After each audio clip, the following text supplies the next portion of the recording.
hayırlı Ramazanlar yani Ramazan mübarek. Ramazan ayı اللي هو شهر رمضان. oruç اللي هو صيام. oruçlu yani صايم. oruçlu musun? هو أنت صايم. susadın. susadım yani أنا عطشان. susadın mı? هو أنت عطشان. acıktım. acıktım يعني أنا جعان. وعندي كمان إفطار اللي هو الفطار. سحور اللي هو سحور. وعندي كمان إفطار يومي يعني وجبة الإفطار. وعندي إفطار سفرة يعني مائدة الفطار. وعندي كمان قدر gecesi يعني ليلة القدر. وعندي تراويح namazı يعني صلاة التراويح.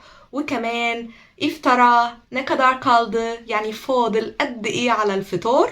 وأخيرا عندي أذان وكندو يعني الأذان أذن.